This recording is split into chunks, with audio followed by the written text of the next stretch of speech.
अरिहंतों को नमस्कार, श्री सिद्धों को नमस्कार, आचार्यों को नमस्कार, उपाध्यायों को नमस्कार। जग में जितने साधु गण हैं, जग में जितने साधु गण हैं, मैं उनको वंदू बार बार, मैं उनको वंदू बार बार। अरिहंतों को नमस्कार, श्री सिद्धों को नमस्कार। ध्यान मूलम गुरुर्मूर्ति, पूजा मूलम गुरुपदम, मंत्र मूलम गुरुर्वाक्यम, मोक्ष मूलम गुरुकृपा, मोक्ष मूलम गुरुकृपा। अनंतुपकारी पूज्य वरों के चरण कमल में कोटिशा वंदन। अनंतुपकारी जन जन के आस्था केंद्र आचार्य सम्राट गुरुदेव पूज्य श्री आनंद ऋषि जी महाराज साहब के पावन स्मृति में शतशः अभिवादन। वर्तमान आचार्य डॉक्टर शिवमुनि जी महाराज साहब, युवाचार्य पूज्य महेंद्र ऋषि जी महाराज साहब, प्रवर्तक पूज्य श्री कुंदन ऋषि जी महाराज साहब के चरण कमल में कोटिशः वंदन। तपस्वी रत्न पूज्य किशन मुनि जी महाराज साहब, श्रुत स्थविरा प्रखर व्याख्याता गुरुनी मैया डॉक्टर पूज्य धर्मशिला जी महासती जी के पावन स्मृति में शतशः अभिवादन। उपस्थित धर्मप्रेमी भाइयों, करुणामूर्ति माताओं तथा बहनों, बड़ी साधु वंदना में हम सुबाहु कुमार का वर्णन देख रहे थे। जैसे सुबाहु कुमार ने पहले अनगार धर्म को स्वीकार किया और बाद में संयम अंगीकार कर लिया, जिस प्रकार उन्होंने सुदत्त अनगार को सुपात्र दान देकर के संसार परित्याग किया, ऐसे ही सुबाहु कुमार के समान और नवु जो कैरेक्टर है, नवु जो चरित्र है, उन सभी ने अपने जीवन में कैसे कैसे संयम अंगीकार किया, व्रत अंगीकार किए, उसका वर्णन भी आज हम देख लेंगे। पूरा जीवन चरित्र नहीं, लेकिन सभी का जीवन सुबाहु कुमार के समान ही समझ लेना। दूसरे राजकुमार थे भद्दनंदी कुमार, जिनका नगर था ऋषभपुर, माता का नाम सरस्वती देवी, धनवाह राजा जहाँ राजा थे स्तूप करंडक नाम के उद्यान में धन्य यक्षायतन के अंदर वे वहाँ का नगरी धन्य यक्षायन था। और उसी प्रकार से उन्होंने भी अपने जीवन में बहुत, यानी पहले तो बहुत ज्यादा भोगी थे। जैसे सुबाहु कुमार को पुष्पचिल आदि 500 रानियां थी, उसी प्रकार इन्हें श्रीदेवी आदि 500 रानियां थी। पूर्व भव में उनका नाम विजय कुमार था और उनका पूर्व भव का जो नगर था वह पुंडरीकिनी नगरी थी। वहां पर युगबाहु तीर्थंकर पधारे, उन्हें प्रतिलाभित करके यानी उन्हें सुपात्र दान दे करके उन्होंने अपना संसार परित्याग किया और महाविदेह क्षेत्र के पुष्कलावती विजय के अंदर उनका जन्म होगा। वहां वह दीक्षा लेकर के सिद्ध, बुद्ध और मुक्त हो जाएंगे। बीच में मनुष्य भव, देव भव आदि उनके चलते रहेंगे। अंत में वो महाविदेह क्षेत्र से सिद्ध, बुद्ध और मुक्त होंगे।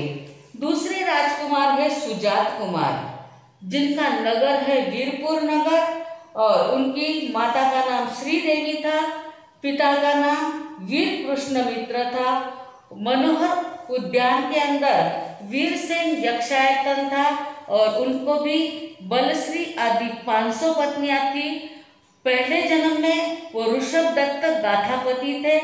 इक्षुनगर के अंदर, इक्षुकार नगर के अंदर उनका पूर्व भव रहा। उन्होंने पूर्व भव में पुष्पदल दंत अनगार को गोचरी बेरा करके प्रतिलाभित किया और अपना संसार परित्याग कर दिया। वहां से महाविद्य क्षेत्र में जन्म लेकर के सिद्ध, बुद्ध और मुक्त हो जाएंगे। चौथे राजकुमार है सुवास कुमार, जिनकी नगरी है विजयपुर। श्री कृष्णा देवी उनकी माता, वासव दत्त राजा उनके पिता, नंदनवन के अशोक यक्षायतन था और उन्हें भी 500 पत्नियां भद्रा आदि थी। उनके पूर्व भाव में वे धनपाल राजा थे। माध्यमिका उनकी नगरी थी और धनपाल राजा थे, उनकी कौशंबी नगरी थी और वैश्रवण भद्र अनगार को उन्होंने प्रतिलाभित किया था। भरत क्षेत्र के अंदर उनका जन्म होगा और वे भरत क्षेत्र से ही सिद्ध, बुद्ध और मुक्त हो जाएंगे। आगे के जो दो राजकुमार है जिंदास कुमार, धनपति कुमार, एक सौगंधी का नगरी के थे। विजिंदस कुमार सौगंधिका नगरी के थे। अर्हदत्ता उनकी माता थी। महाचंद्र कुमार उनके पिता थे और वे अविवाहित थे, उन्होंने विवाह नहीं किया था।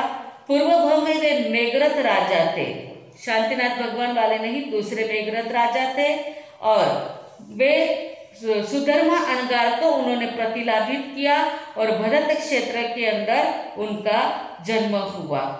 दूसरे राजकुमार जो धनपति कुमार है वे कनकपुर के थे।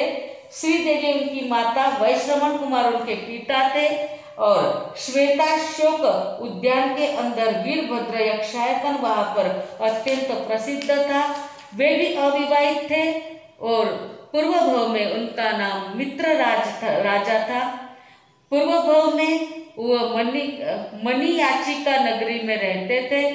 संभूति विजय अनगार को उन्होंने गोचरी बेरा कर प्रतिलाभित किया और वे आगे भरत क्षेत्र से सिद्ध, बुद्ध और मुक्त हो जाएंगे। सातवें राजकुमार है महाबल कुमार। महाबल कुमार महापुर नगरी के थे।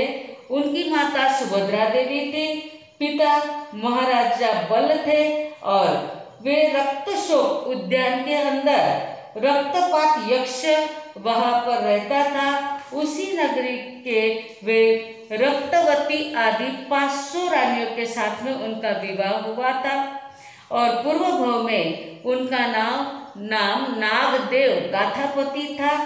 पूर्व भाव में उनकी नगरी मणिपुर थी। उन्होंने इंद्रदत्त अनगार को गोचरी बेरा कर अपना संसार परित्याग किया और भरत क्षेत्र से वे सिद्ध, बुद्ध और मुक्त हो जाएंगे। आठवें राजकुमार है भद्र नंदी कुमार, जो सुघोष नगर के थे। सरस्वती देवी उनकी माता, अर्जुन उनके पिता, अर्जुन राजा उनके पिता थे और देवरमन उद्यान के अंदर वीरसेन यक्ष का यक्षायन था। वहां पर श्रीदेवी आदि 500 राजकुमारियों के साथ में उनका विवाह होता है और पूर्व भाव में धर्मघोष गाथापति नाम से वे प्रसिद्ध थे। उनका नगरी का नाम पूर्व भाव का धर्मघोष नगरी थी। उन्होंने धर्मसिंह अनगार को गोचरी बेरा करके प्रतिलाभित किया और भरत क्षेत्र से वे सिद्ध, बुद्ध और मुक्त होने वाले हैं। नौवें जो राजकुमार है महाचंद्र कुमार, उनकी चंपा नगरी है। रक्तवती देवी उनकी माता, दत्त उनके पिता और पूर्णभद्र उद्यान में वह पूर्णभद्र यक्ष का यक्षायन था, जो अत्यंत रमणीय उद्यान था। वहाँ उनके भी 500 रानियां थी, श्रीकांता आदि। जितशत्रु राजा, पूर्व भाव में उनका नाम जितशत्रु राजा था। वे चिकित्सिका नगरी के थे।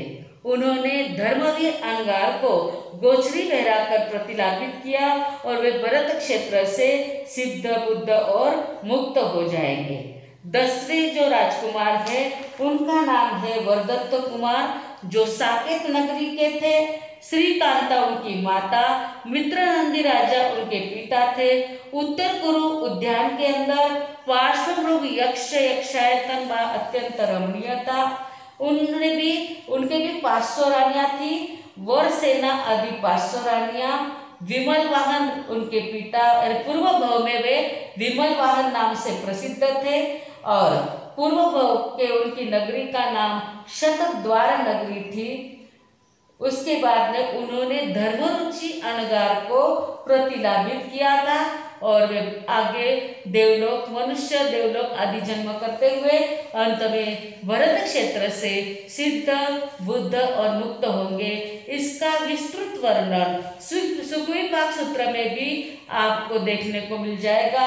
सुखविपाक सूत्र के जो 10 अध्ययन है ये इन्हीं ही 10 राजकुमारों के 10 अध्ययन हैं कि जिन्होंने मात्र साधु संतों को उत्कृष्ट भाव से गोचरी बहराई तो उन्होंने अपने संसार को परित्याग कर दिया और कम से कम परित्याग किया यानी संसार को संक्षिप्त कर दिया। जो भव भ्रमण अनंत जन्मों तक का भव भ्रमण था उसको यानी 5 भव के अंदर, 3 भव के अंदर, 15 भव के अंदर उनको मोक्ष प्राप्त होगा ही होगा। इस प्रकार से अपने संसार को उन्होंने परित्याग कर दिया था। अब आगे की गाथा हम देखेंगे। ये 84 और 85 गाथा का हमने विवरण देखा जो सुखविपाक के आधार पर था। आगे का आता है श्रेणिक ना होता पौमादिक हुआ 10 वीर पे व्रत लैने काढ़ो देहनो कस संयमारादि देवलोक मा जय बस मां विदेश क्षेत्र मा मोक्ष जास लई जस। यो श्रेणिक के पोते यानी श्रेणिक महाराज के पुत्र के बेटे यानी पौत्र जो थे वे, इनका वर्णन निर्यावलिया सूत्र के अंदर आता है। और जैसे पौमक यानी पौमादिक यानी उनका नाम था पद्म कुमार, श्रेणिक का पुत्र श्रेणिक राजा के पुत्र काल कुमार और उनकी पत्नी का नाम था पद्मावती। उन्होंने पद्मावती रानी ने एक बार मध्य रात्रि के समय में ऐसा स्वप्न देखा कि आकाश से एक सिंह आ रहा है और उनके यानी पद्मावती रानी के मुख में वह प्रवेश कर रहा है। सभी राजकुमारों की तरह उन्होंने भी स्वप्न पाठकों को पूछा कि इस प्रकार से यह सिंह का स्वप्न देखा तो क्या होगा। तब स्वप्न पाठक और राजा काल कुमार आदि ने भी कहा कि आप एक सुंदर बलशाली पुत्र रत्न को जन्म दोगे और बराबर समय होने पर पुत्र रत्न उन्हें प्राप्त हो जाता है। वह 72 कलाओं के अंदर निपुण बन जाते हैं। 72 कला में निपुण होने के बाद उनको 8 राजकुमारियों के साथ में उनका विवाह हो जाता है। सभी 8-8 करोड़ का हिरण्य स्वर्ण आदि का दहेज लेकर के आती है। सभी को समान रूप से धन वैभव बांट दिया जाता है। एक बार श्रवण भगवान महावीर स्वामी नगरी में पधारते हैं और श्रवण भगवान महावीर स्वामी की वाणी सुनकर के पद्म कुमार को वैराग्य आ जाता है। वे अणगार बन जाते हैं, 11 अंग का अध्ययन करते हैं, 5 वर्ष तक संयम का पालन करते हैं और विपुल गिरि पर्वत के ऊपर पादोपगमन संथारा करके प्रथम सौधर्म देवलोक के अंदर वे जन्म लेते हैं और वहां से महाविदेह क्षेत्र में उत्पन्न होकर के मोक्ष महल को वो प्राप्त करेंगे। जैसे पद्म कुमार आदि जो पुत्र थे उसी प्रकार आगे भी और पुत्रों का वर्णन भी आता है। वैसे यानी काल कुमार की जैसी पत्नी पद्मावती थी, उसी प्रकार श्रेणिक महाराज के दूसरे पुत्र और उनकी पत्नियां और उनके बेटे भी दीक्षा ले लेते हैं। संक्षिप्त में हम उनका भी वर्णन देख लेंगे। काल कुमार के समान दूसरा जो है सुकाल कुमार। सुकाल कुमार उनके पुत्र का नाम था महापद्म, माता का नाम था महापद्मावती। सुकाल कुमार यानी महापद्म जो राजकुमार है उसके पिता का नाम सुकाल कुमार और माता का नाम महापद्मा देवी था। उन्हें भी 8 पत्नियां थी। 5 वर्ष तक उन्होंने संयम का पालन किया।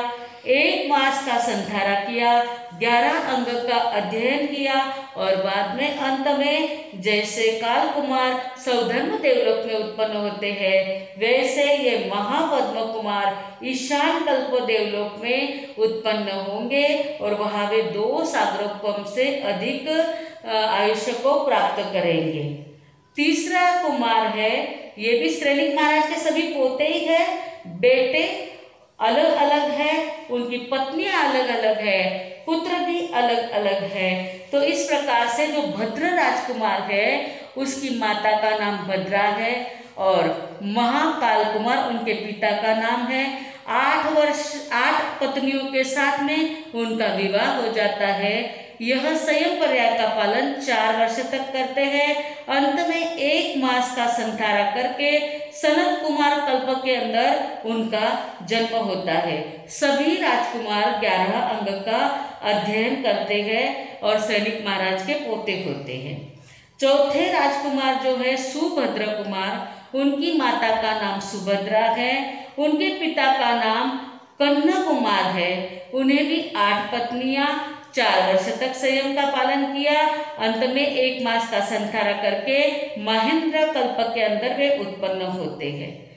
5वें जो राजकुमार है पद्मभद्र कुमार, उनके माता का नाम पद्मभद्रा, पिता सुकन्हा कुमार, उनके भी 8 पत्नियां होती है, 4 वर्ष तक संयम का पालन करते हैं। 1 मास का संधारा लेकर के ब्रह्म देवलोक में वे उत्पन्न होते हैं।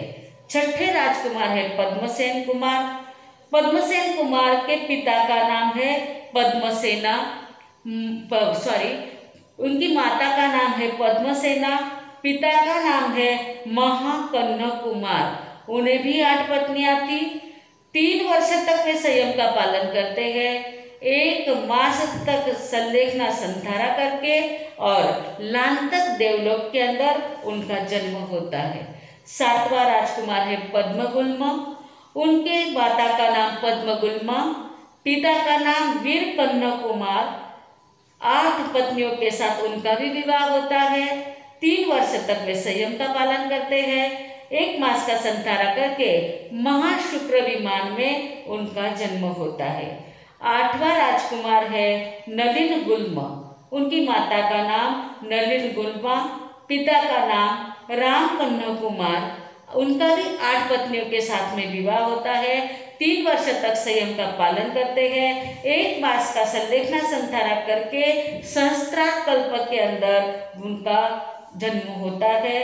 फिर 9वें राजकुमार है आनंद राजकुमार, माता का नाम आनंदा, पिता का नाम पितृसेन कन्हा कुमार। वे 2 वर्ष तक संयम का पालन करते हैं। 1 मास का संधारा करके 11 अंग का अध्ययन करके और प्राणक देवलोक के अंदर वे उत्पन्न होते हैं। 10वें कुमार है नंदन कुमार, माता का नाम नंदा, पिता का नाम महासेन कन्हा कुमार। उनका भी 8 राजकुमारियों के साथ में विवाह होता है। 2 वर्ष तक संयम का पालन करके 1 मास का संलेखना संधारा करके अच्युत कल्प के अंदर इनका जन्म होता है। ये अच्युत कल्प में उत्पन्न होते हैं। वहाँ सभी राजकुमार देवलोक की उत्कृष्ट स्थिति भोग कर वहाँ से चौ करके उनका जन्म महाविद्य क्षेत्र में होगा और वे महाविद्य क्षेत्र से सिद्ध, बुद्ध और मुक्त बन जाएंगे। इस प्रकार हमने 86 और 87वीं गाथा में श्रेणिक महाराज के इन 10 पौत्रों का वर्णन हमने देखा। यह सभी राजकुमार अपने जीवन में संयम अंगीकार करके अपने आत्मा का कल्याण कर लेते हैं। इस प्रकार संयम का हम देखते हैं महत्व कितना है। राजकुमार होते हुए भी, रानियों के साथ में रहते हुए भी 8 रानियां और सभी प्रकार की सुख सुविधा होते हुए भी उन्हें इस संसार में आसारता नजर आई। क्षणिकता संसार के भोगोपभोग की दुर्गति भुवेश्वरी सो नरकेश्वरी, राजेश्वरी वो नरकेश्वरी, ऐसा सोच करके सभी ने अपने जीवन में संयम अंगीकार कर लिया और अपने भव भ्रमण उन्होंने कम कर लिए। संसार परित्याग किया यानी क्या किया, उन्होंने भव भ्रमण कम कर लिए और सभी ने श्रवण भगवान महावीर स्वामी के पास में दीक्षा ले ली।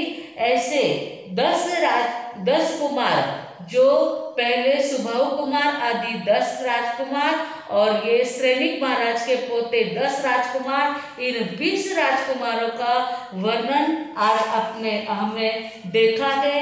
इसलिए यह समझना चाहिए कि श्रेणिक महाराज के पुत्र संयम लेने के बाद कितने, सभी ने समान रूप से, सभी को 8 रानियां थी, सभी ने 1 मास का संधारा किया, सभी ने 11 अंग का अध्ययन किया, अपने जीवन का कल्याण किया। हमारे जीवन में 11 अंग तो नहीं, लेकिन एक प्रतिक्रमण का भी अध्ययन हम करते हैं क्या, उसका विचार करना चाहिए। और ऐसा मात्र विचार नहीं, विचार करके उसको आचरण में लाना चाहिए, तो अपने जीवन की सार्थकता होगी। अपने जीवन को संयममय बनाना चाहिए। संसार में रहते हुए भी संयम का पालन हम कर सकते हैं। बहुत सारे त्याग कर आप मर्यादित जीवन बना सकते हैं। इसीलिए काव्य में कहा है, अपना जीवन संयम में लगा दो, मन को शुद्ध तुम बना दो। अपना जीवन संयम में लगा दो, मन को शुद्ध तुम बना दो।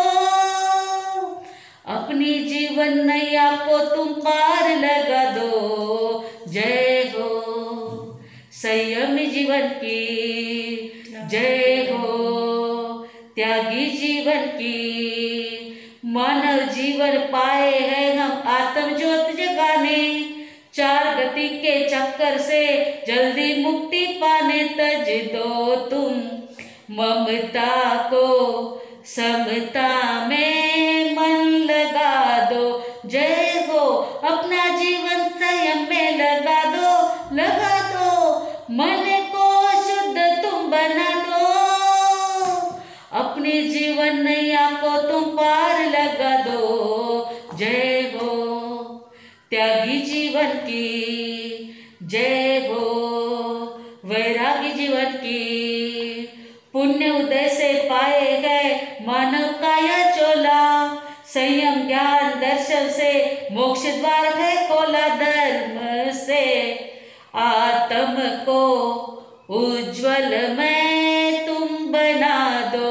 जय हो अपना जीवन संयम में लगा दो, मन को शुद्ध तुम बना दो। अपनी जीवन नैया को तुम पार लगा दो। जय हो त्यागी जीवन की, जय हो वैरागी जीवन की, जय हो संयम जीवन की। ऐसे संयमों की अनुमोदना करने के बाद, ऐसे त्यागी वैरागी जीवन का चरित्र सुनने के बाद अपने जीवन में भी त्याग नहीं आएगा तो मात्र सुनना ही रह जाएगा। सुनने के बाद उसका आचरण करना अत्यंत आवश्यक है। आज के दिन कम से कम वस्तुओं का आदि का त्याग वैराग्य मन में लाना ही चाहिए और धीरे धीरे करके तुच्छ नहीं हो सकता है। तो सबसे पहले 12 व्रतों को तो अंगीकार करो।